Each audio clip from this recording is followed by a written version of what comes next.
Today I'm going to be working on my old black go-kart. What I am doing today is I am putting on a new axle. I cut the old one off because the wheels, the sprocket, the brake disc, and everything was welded to it. And as you can see right there,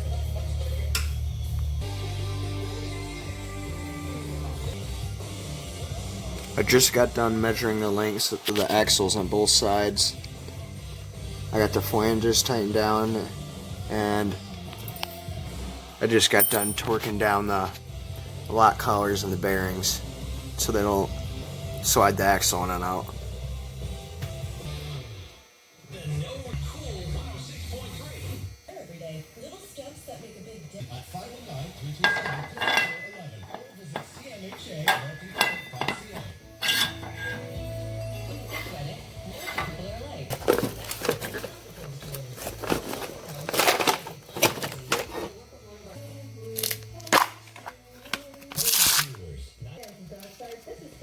Some fitment has created 5 unique tasting menus featuring a new theme 519-332-0707 to Sunday. Follow us on social media and check out our website for the deal. You gotta get a line inside the line. Make 18 holes for $30 every day. Come after 3 and make just $25. Nothing down with Kart after 3 p.m.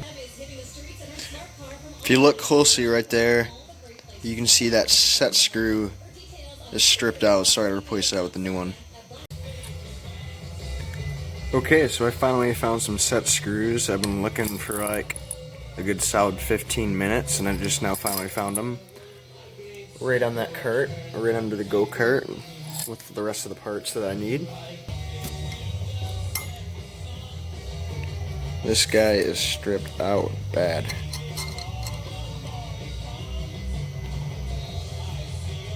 Junk.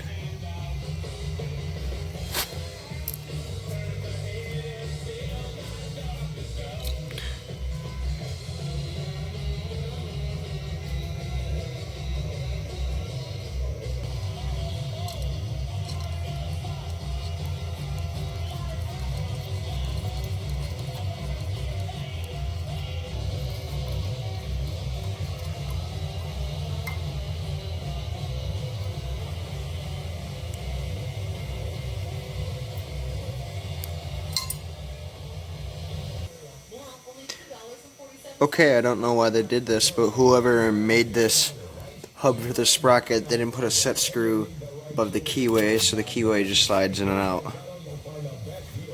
What the fuck?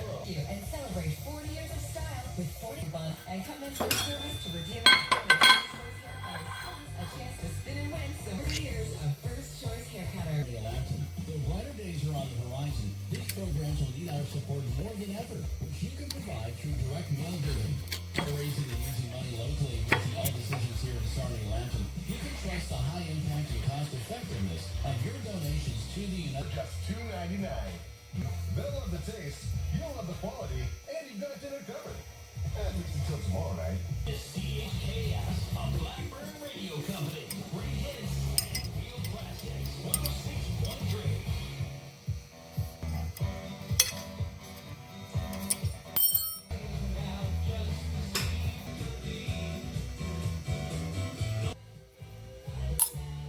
I just kicked this fucker over again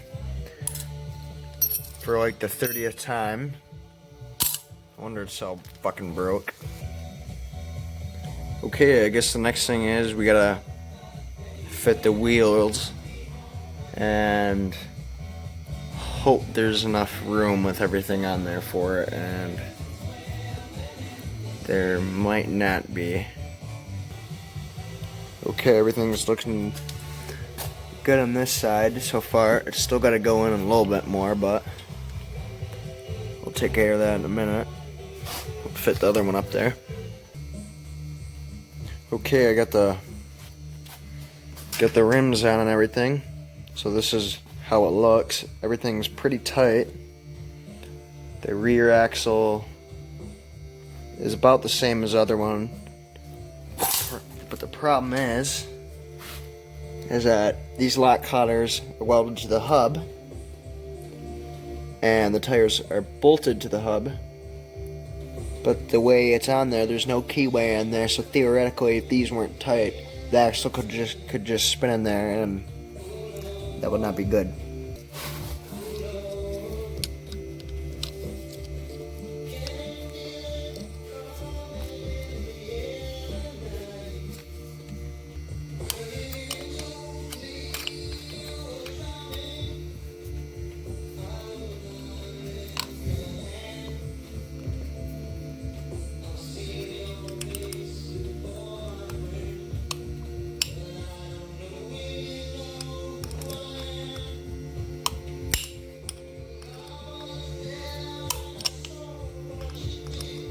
Oop, shit, I'm going the wrong way. What am I doing? Phil Collins has got me bopping right now, so that's why I'm fucking up.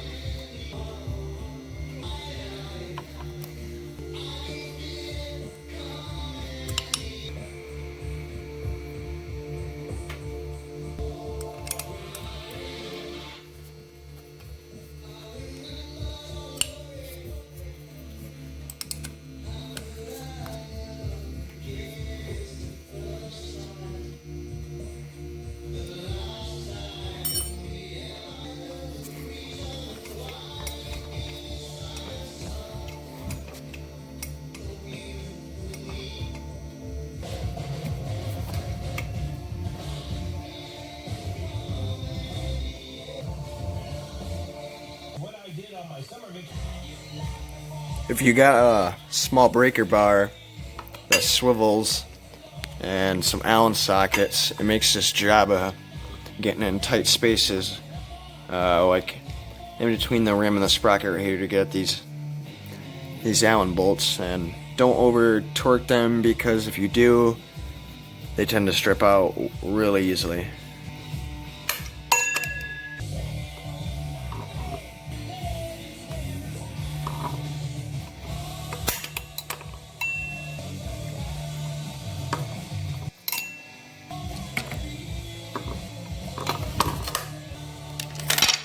This is taking forever doing this.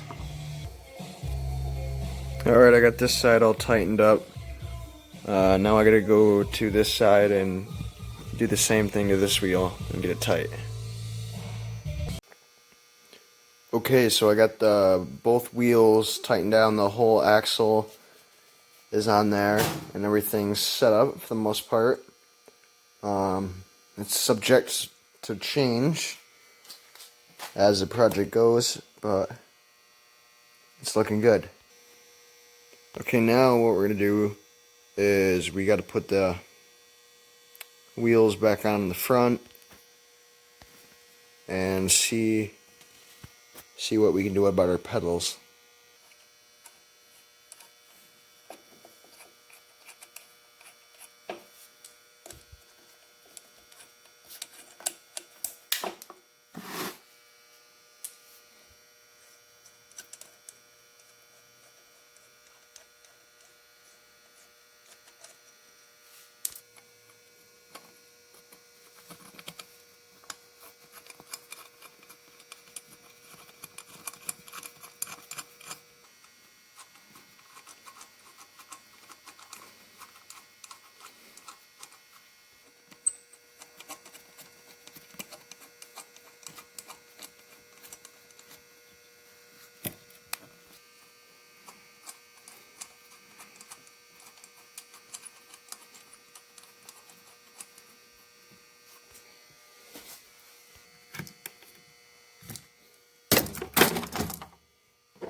These bearings are pretty dry.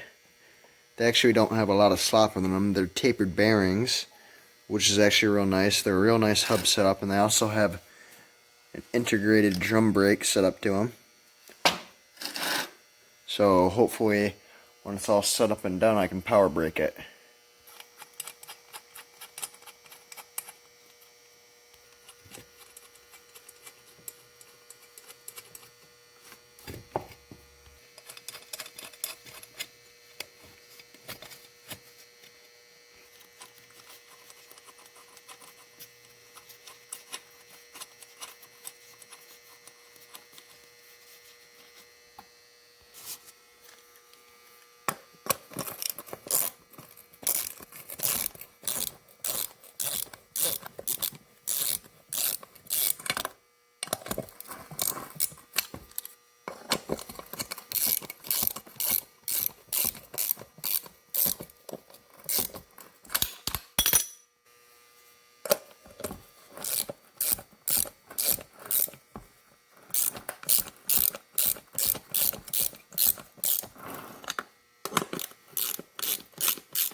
Alright, I guess I'll just finish tightening it when I set the go-kart on the ground. Okay, one thing I'm noticing is right off the bat is even after cutting this front section off and welding it back together, the front wheels do stick out farther than the rear still. It's not as bad as it was before on the other go-kart that I was on, but it's still enough to notice it. On camera it looks a lot worse depending on where I hold my phone. But I think what I'm going to do is try to find some tires with the same hub pattern on it that are a little bit skinnier, and we can get away with cutting about an inch out. That's how much clearance is left. Not much to work with, but I think once we move it in, you get a smaller tire. I think we can bring it in closer and make it look a little bit more natural.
Alright, now I'm going to set the go-kart on the floor now.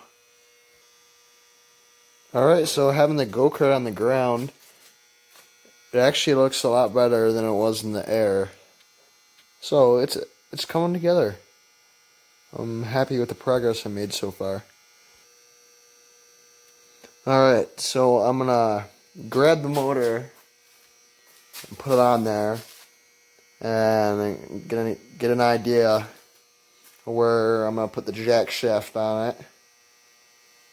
Because the axle is about the same length as the original one, but the tires are wider, and that's gonna give us even more clearance issues. So I'm gonna put the motor in it and I'll scope it out. Alright, so we got the motor in there, and this is a pretty long go-kart, but this motor is massive. It's 346 cc of Predator torque, and some of you may be wondering why I said 346 cc. They don't make them. Well, this is actually a discontinued version of the Predator motor. They don't make the 346 anymore.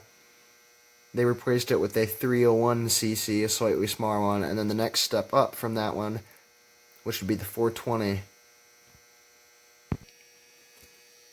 Okay, so for the jack shaft, here's what we got to work with.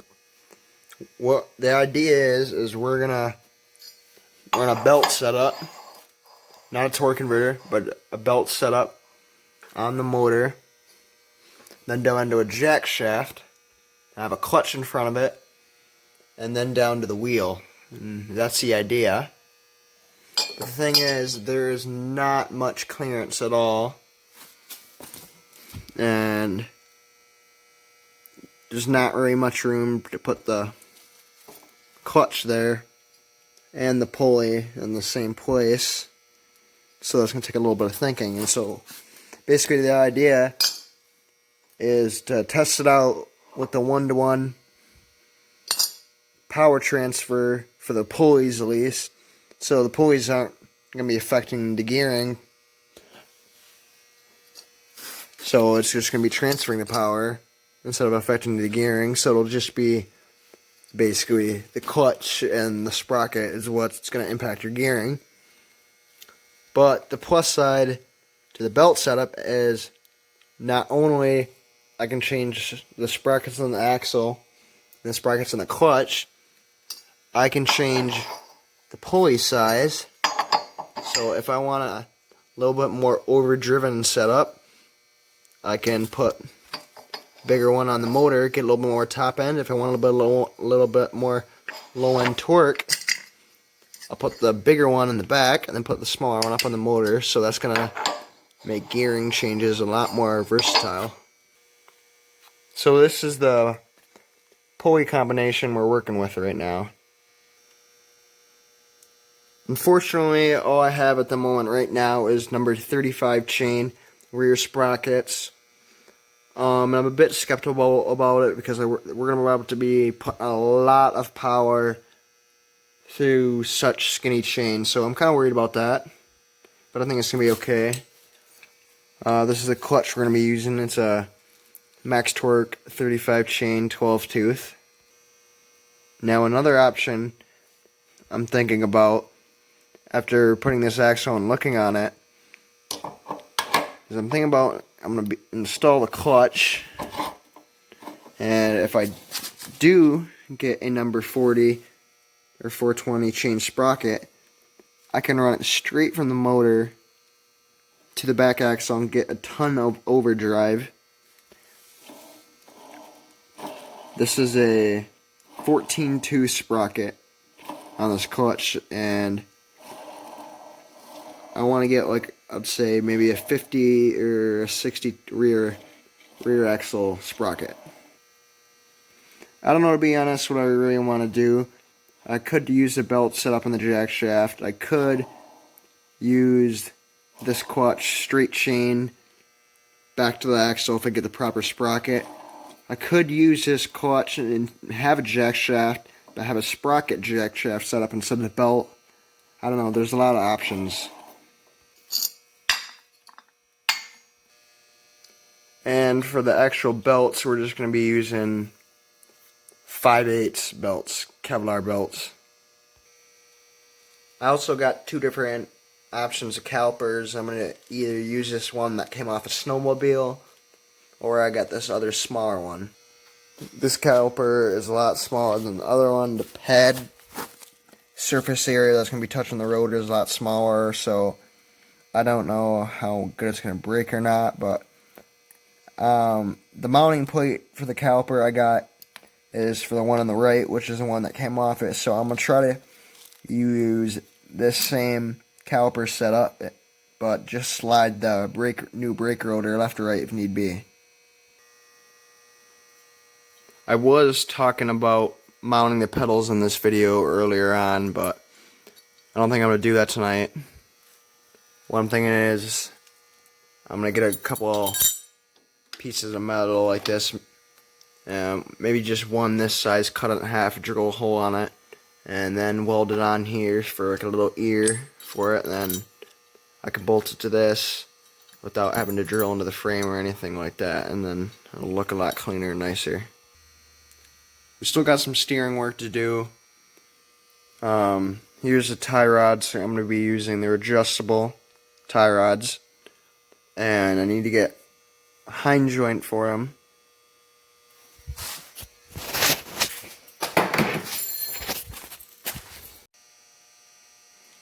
Well, my phone died right in the middle of talking about my tie rods, and I was trying to get to the point and say that I need hind joints for my tie rods, or they're going to connect to my steering column, because they need to be one right over the top of each other instead of side by side, so when I turn the wheels they go the same distance.